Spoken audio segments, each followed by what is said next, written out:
नमो नमः। आज की कक्षा में हम आपको बताएंगे कि महीनों के नाम संस्कृत में कैसे लिखते और बोलते हैं। अधिकांशतः लोग जनवरी से शुरू होकर दिसंबर में खत्म होने वाले 12 महीनों को ही जानते हैं, लेकिन जो हिंदी के महीनों के बारे में जानते हैं वो ये जरूर जानते होंगे कि हिंदी के महीने जनवरी से न शुरू होकर चैत यानी कि अप्रैल से शुरू होते हैं और फागुन यानी कि मार्च में खत्म होते हैं।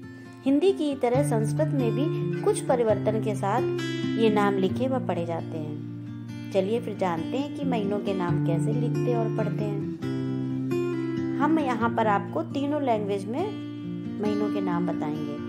तो संस्कृत में सबसे पहला महीना जो होता है उसे कहते हैं चैत्रः। हिंदी में चैत्र कहते हैं और इंग्लिश में अप्रैल कहते हैं। इसके बाद वैशाखा। वैशाखा को हिंदी में वैशाख कहते हैं, इंग्लिश में मई कहते हैं।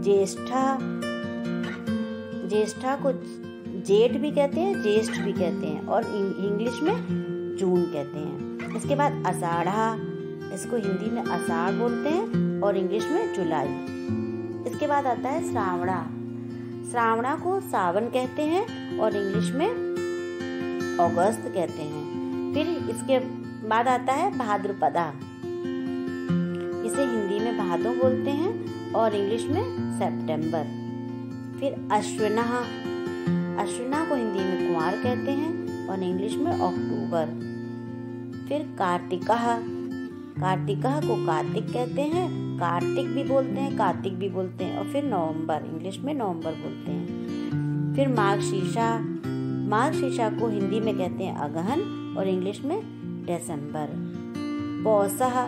पौषा को पूस कहते हैं और इसे इंग्लिश में कहते हैं जनवरी।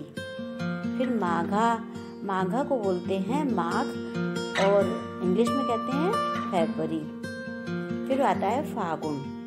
फागुना को कहते हैं फागुन और इंग्लिश में मार्च।